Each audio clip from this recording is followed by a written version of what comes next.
Hey everyone, I hope everybody doing fine and doing great. So today's topic will be just, a regular happy autism awareness slash acceptance month. So as you know, for this month, you know, um, it's the same thing as SJP about autism, thing like that. But I know this year I ain't doing it, but so I'm still in my grieving phase of losing my mom a couple months ago, and this month it's been rough.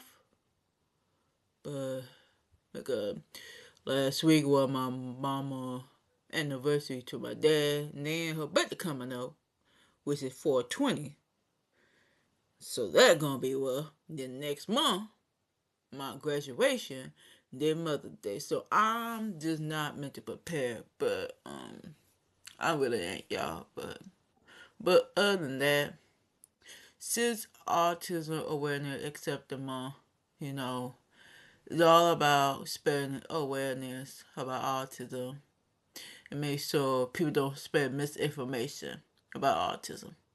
But sadly, we live in a society that's very ableist, and especially disabled people, especially autistic rights, being threatened right now due to the current administration. So we got JFK Jr., who over I think the Department of Health Services, I can't remember. Forgive me if I may got it wrong, but he just spread misinformation about autism, in particular that vaccine called autism. I'm like, are you fucking kidding me?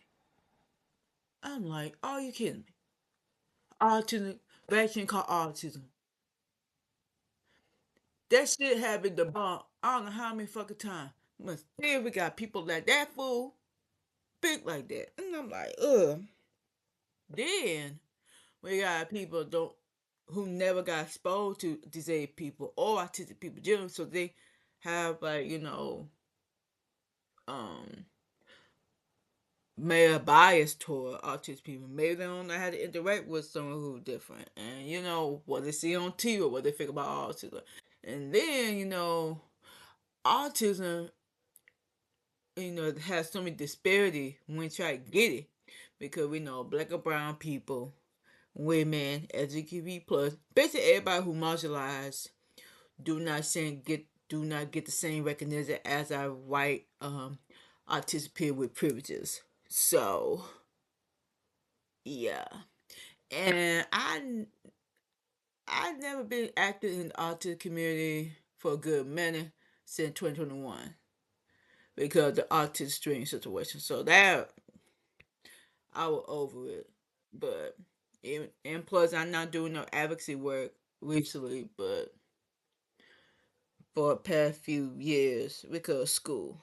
And good thing about that, I'm about to graduate next month, getting my master's degree in accounting.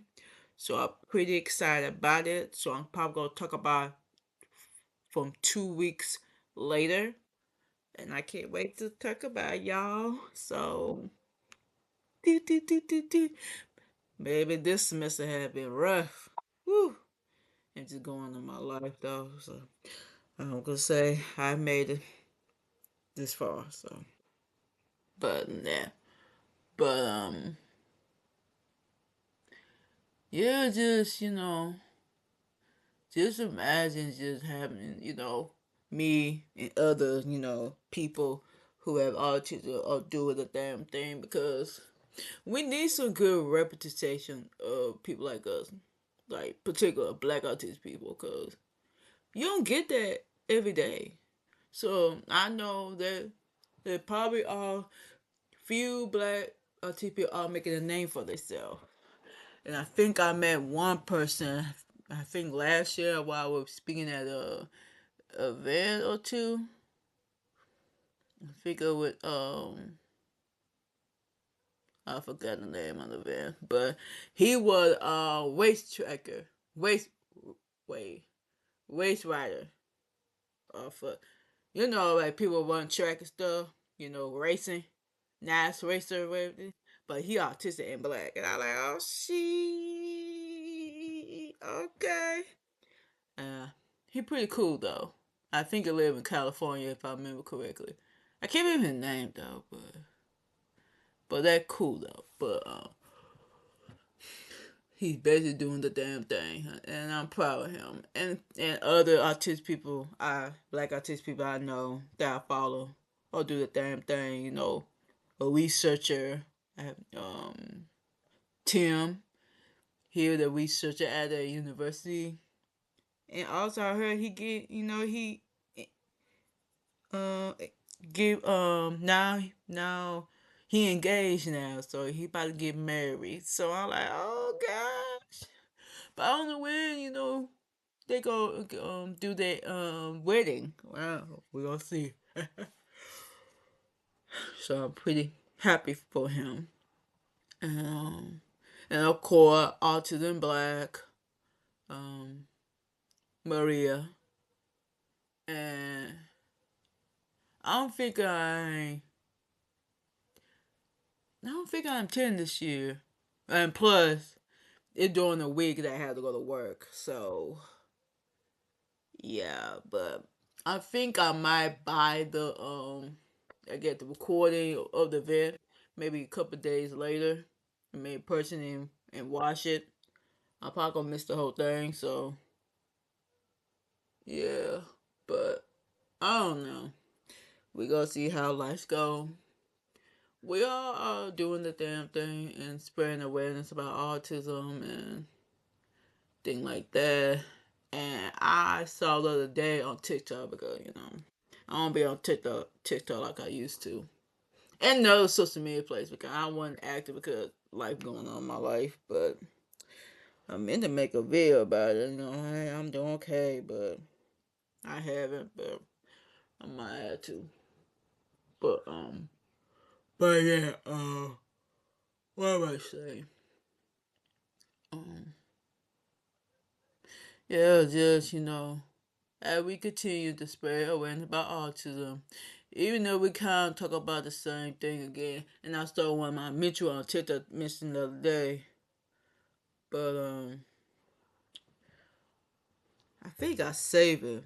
Let me go on TikTok real quick if I can find no time. So bear with me. Let me see if I can find it.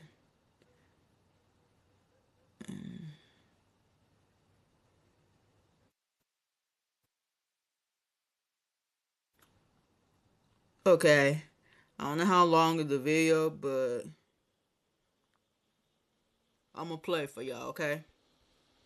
So, Autism Month, Awareness/Acceptance Month starts on Wednesday, and I'm not gonna lie to y'all, I am dreading it. Severely dreading it, because not only does the amount of misinformation about autism that circulates online increase tenfold during this month, but also the amount of anti-autism ableism circulating on the internet towards autistic people increases tenfold during this month. I want to talk about why I'm particularly dreading this year's Autism Awareness/Acceptance Month, and it's because I have been seeing graphics since mid-March from autistic people in the community rehashing the same discourses over and over and over and over again about don't light it up blue, wear red instead or gold, don't use the puzzle piece, use the infinity symbol, don't support Autism Speaks.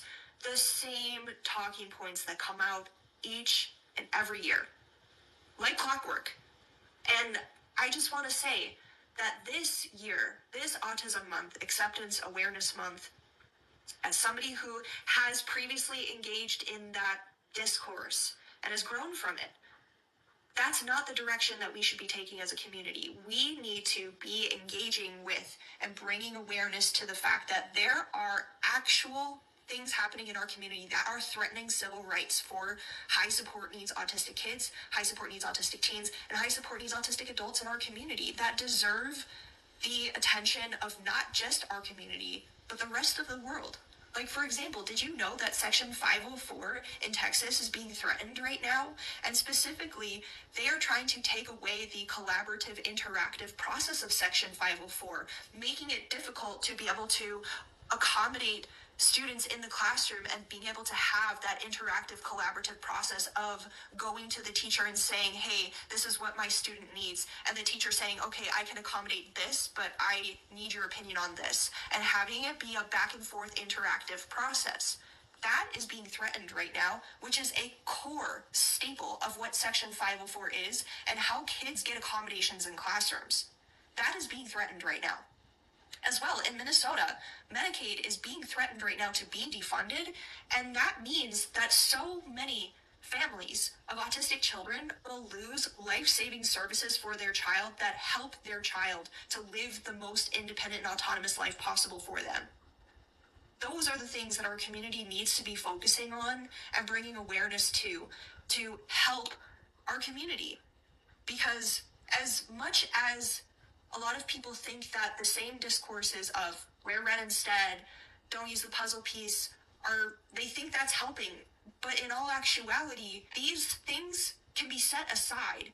And these things that I'm talking about, real civil rights issues, need to be the priority.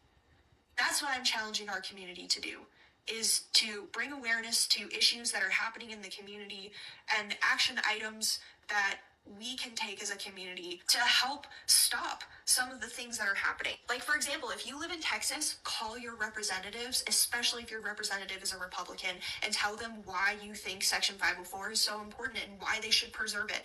Because without it, and without the collaborative process of Section 504, you as a parent or you as someone who is a caregiver of a disabled child cannot advocate for your child. You won't be able to come to the table and negotiate for how your child learns best.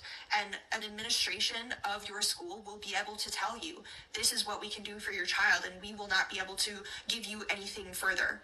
And that is a civil right that your child deserves. And if you live in Minnesota, there is a bill on the Senate floor being discussed right now called the Minnesota Healthcare Plan that would give Minnesotans universal health care. Call your representatives and tell them that you want universal health care. I did, and I hope that you do too. I'll be doing my best to bring you throughout the entire month tangible action items that you can take throughout the entirety of the month while also trying to achieve work-life balance with my new job. But that's what our community needs. Tangible takeaway action items that we can do as a community to help the most marginalized. Because, again, symbol discourse, color discourse can wait. So I have to agree, and yes, I am guilty of this. When I first began alternate advocacy work online, I'm guilty of this. Same thing every year. And yeah, so I get it. And bet you what, like I mentioned a few minutes earlier before I played the video. Yeah, it's a lot going on right now. It's just basically this current administration just fucking with everybody's rights, women rights, black and brown rights, disabled rights, LGBTQ plus, everybody who fucking marginalized just get fucked at this point. And we got a president just don't know what the hell they doing. Also, look like they have a mental breakdown and nothing going their way because they're full blown bigots. So yeah. So we definitely need to spread awareness of what's going on in our community, and especially our peers who have like high support needs. Cause I know right now, like they getting threatened you know, due to stigma about high support need individuals, and just no one know what autism is, so that make it even worse. We got JFK in the health, just fucking everybody health up, cause he's just being hella ignorant. We don't need people like anti-health, like that too much, bro. Like we don't, we need some expert who not gonna spend more information. So then we got Congress cutting off funding for Medicare and Medicaid, which impact disabled people, especially autistic people, especially our peers who have high support needs, like Oh Lord. Like Ashley said, like we need to do better. And I agree. We need to put the, like a light up blue, light up red stuff on the side to talk about the weird issues in our community. But I think I hate it, man. We very repetitive what we familiar with. We kind of screw things up, and then we always talk about the same talking point every year, and also not think about everybody who think like them. Basically, my white autistic peer. Sometimes they don't represent everybody in the autistic community. And then we got an autism parent who's just trying to understand their child and learn about autism. And then they had to deal with all the misinformation, try to figure out what they're going to do best for their kid. And of course, some of them have shitload like internal like ableism, just like autistic people, because due to the ableist side that we live in. So it's a mess. It is too much. And we need to do better. And yes, I think us autistic people need to do better. Yes, okay, with light up, with do light up, go wherever. But I had to agree with Ashley. We keep doing the same talk about every fucking year. And yes, people still spreading misinformation. We need to change things up. Yes, I like keep things familiar to me, things like that. But we gotta switch things up. And nothing getting done in our community, and we just need to do better. And I hope this year be different. If not, I don't know what to say because I'm not being active in the autistic community like I used to. So hope we do better. And stay out there and protect your rights. Whether you a black autistic person, Latino, especially though marginalized autistic people, our lives being threatened because ICE raid, even go in the Middle East, especially if you're Middle Eastern, I'm sorry, especially if you are um Iranian, I'm sorry that this is going on. If you autistic and Middle Eastern, I'm sorry that y'all had to deal with Islamophobia. It's too fucking much. Cause basically most of our autistic had to deal with a whole lot of shit, racism, sexism, ableism, all this shit. But we need to talk about our issues as well because cause autism community is very diverse. Cause not everybody has the same experience. So we need definitely to talk about everybody's experience. Cause not every autistic person experience it will be the same. So we definitely talk about more. So I'm gonna end it there, and I hope y'all have a good day, y'all. Bye, y'all.